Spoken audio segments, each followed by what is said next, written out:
Imagine two people walking into the same room, same opportunity, same pressure, same uncertainty.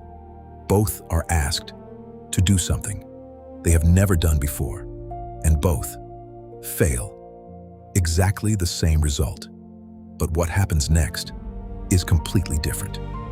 The first person looks at the failure and asks, "What does this say about me?" The second looks at the same failure and asks, "What does this teach me?" Those questions sound almost identical, but psychologically, they open two completely different worlds. In the first world, performance is evidence of identity. If I succeed, I am capable. If I fail, maybe I'm not. If I understand quickly, I'm intelligent. If I struggle, perhaps I'm not intelligent enough. If people admire me, I'm doing well. If someone criticizes me, something must be wrong with me. Life becomes a continuous examination. Every classroom, an examination. Every meeting, an examination. Every relationship, an examination. Every challenge, an examination. And the question, quietly running underneath, is always, am I enough? Now enter the second world. Here, performance is still important. Results matter. Failure still hurts. Criticism can still feel uncomfortable. But the meaning is different. A difficult problem doesn't automatically say you're incapable. It says your current approach isn't enough yet. A mistake doesn't necessarily expose who you permanently are. It reveals something about where you currently are. And suddenly, life is no longer only an examination. It becomes a laboratory. Same life, different psychological universe. Imagine two students receiving the same exam result, 52%. The first student looks at the paper. A strange heat moves through the body. Embarrassment. What will everyone think? Maybe I'm just bad at this. They fold the paper, hide it, avoid discussing it. Perhaps they even say, "I didn't really study anyway." That sentence may sound casual, but psychologically, it performs an important function: protection. Because if I didn't try, then the result doesn't really measure my ability. And if the result doesn't measure my ability, my identity remains safe. Think about that. Sometimes we deliberately reduce effort, so failure cannot fully judge us. Now, the second student also feels disappointed. Growth mindset doesn't mean enjoying failure. They wanted 80. They got 52. It hurts. But after the emotional reaction, another question appears. Where did I lose marks? They open the paper. 3 mistakes came from misunderstanding 1 concept. 2 came from rushing. Another from poor preparation. Now, 52% has transformed. A moment ago, it was a verdict. Now, it is information, and information can be used. Notice, nothing about the score changed, only the interpretation. But interpretation changes the next behavior. The first student protects. The second investigates. The first avoids. The second adjusts. The first tries to preserve the image of being capable. The second tries to increase actual capability. And over time, that difference compounds. This is why fixed and growth mindsets are not simply 2 opinions about intelligence. They are 2 different relationships with uncertainty. Because whenever you don't know, whenever you struggle, whenever someone performs better, whenever your first attempt fails, uncertainty enters, and the mind must explain it. One explanation says, Perhaps this reveals my limit. Another says, perhaps this reveals my starting point. Limit, starting point, same moment, completely different future. Now imagine two executives being considered for a major leadership role. The first has spent years being known as the smartest person in the room. Fast answers, strong opinions, excellent performance. Then the promotion arrives. But now, something changes. The problems are more complex. The people around them know things. They don't. There are situations with no obvious answer. And suddenly, the identity of being the smartest person in the room becomes expensive because asking, "I don't understand, can you explain this to me?" now feels dangerous. Admitting uncertainty feels like losing status. Changing an opinion feels like weakness. Receiving correction feels humiliating. So, the executive begins defending instead of learning. Now imagine another leader entering the same role. They also want to be competent, but their identity is not built around already knowing. It is built around being able to learn. So they can say, "I don't know." They can ask, "What am I missing?" They can hire someone smarter in a particular area. They can change their mind without experiencing a psychological collapse. And slowly, something fascinating happens. The leader who needed to look intelligent may stop becoming more intelligent. The leader who was willing to look temporarily uninformed keeps learning. This pattern doesn't only appear in school or business. It appears in relationships. Imagine two partners having the same argument. One hears, "You didn't listen to me yesterday," and immediately the mind translates the sentence, "You think I'm a bad partner." Now, the original issue disappears. The conversation becomes a defense trial. "That's not true. I always listen." "What about the time you didn't listen to me?" Now both people are protecting identity. Nobody is solving the problem. But imagine the same sentence entering another psychological world. "You didn't listen to me yesterday." The person feels the instinct to defend, but pauses and asks, "What happened that made you feel unheard?" Now, criticism has not become a verdict. It has become information about the relationship. This doesn't mean the criticism is automatically correct. Growth does not mean blind agreement.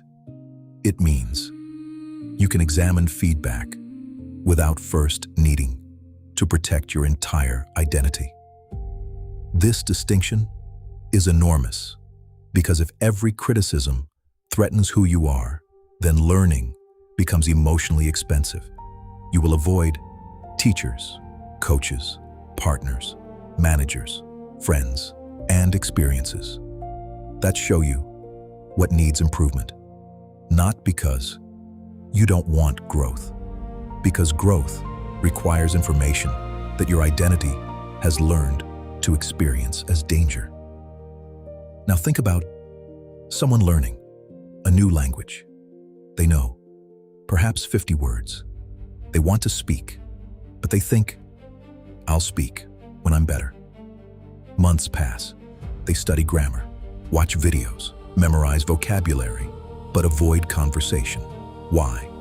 Because conversation creates visible mistakes, and visible mistakes create embarrassment.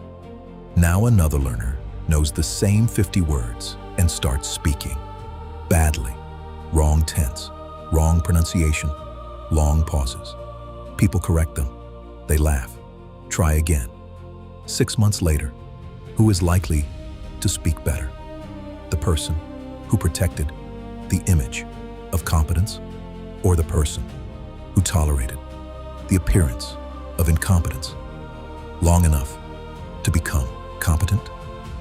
There is a strange paradox here. The more desperately you need to look capable, the harder it can become to develop capability. Because development is messy. It exposes gaps. Mastery requires moments where you clearly are not a master.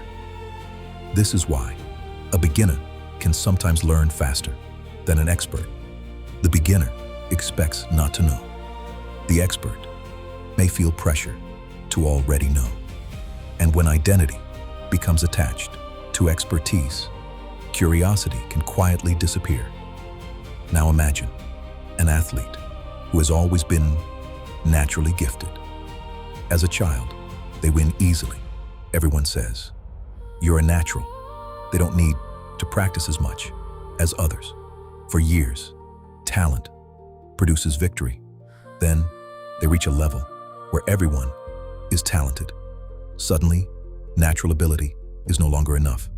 The athlete must struggle, analyze weaknesses, repeat boring drills, be corrected, lose, adapt. And now, the real test begins. Not of talent, of mindset. Because if the athlete believes struggle means, "I've reached the edge of my ability," they may withdraw. But if struggle means, "I've reached the edge of my current skill," then the edge becomes exactly where training should happen. Notice that word, current. Current skill, current knowledge, current performance, current strategy. Growth mindset does not erase current reality. It makes current reality temporary enough to work with. Now let's make this more uncomfortable. Think of someone whose success makes you feel slightly threatened. Maybe someone younger, someone who started after you, someone in your profession, someone whose work is receiving attention. Notice the first internal response. They're overrated. They got lucky. They have connections. Their work isn't even that good. Perhaps some of that is objectively true. But sometimes another process is happening. Someone else's success is being interpreted as evidence about you. If they rise, maybe I fall. If they are exceptional, maybe I'm ordinary. If they learn faster, maybe I'm less talented. So instead of studying their success, the mind protects identity by diminishing it. But imagine another response. They're doing something that works. What can I learn? Same competitor, same success, but envy has been converted into information, and that is one of the quiet powers of a growth orientation. Other people's excellence doesn't always have to threaten your identity. Sometimes it can educate you. Now remember the servo mechanism from our previous journey.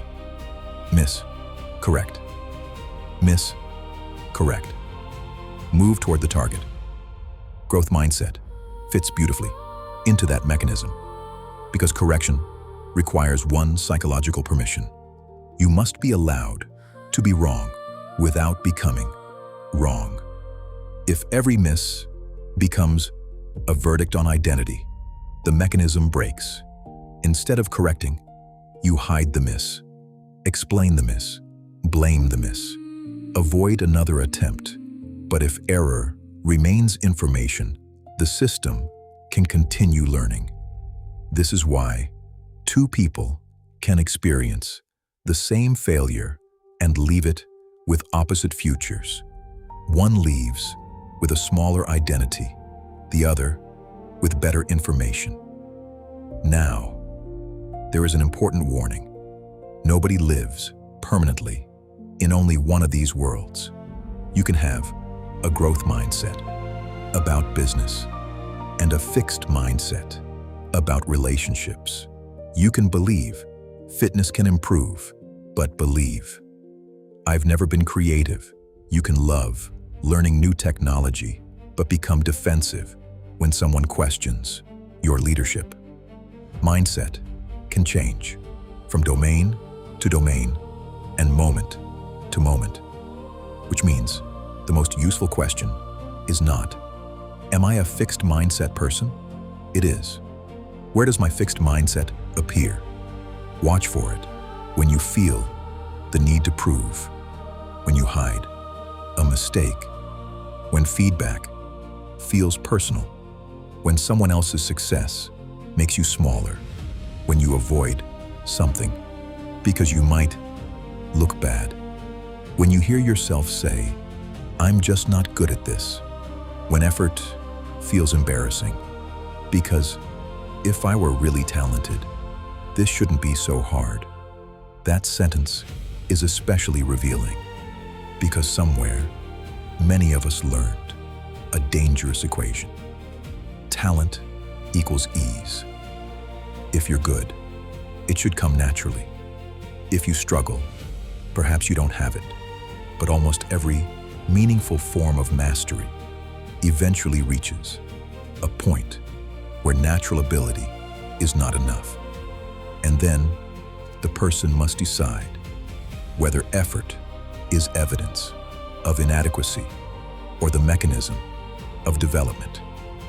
That decision may determine whether potential ever becomes mastery, because there is a hidden trap inside talent itself. A child can be praised so consistently for being gifted that eventually protecting the label becomes more important than expanding the gift. And when that happens, the very identity that once created confidence can quietly become the cage that prevents growth. That is where we go next.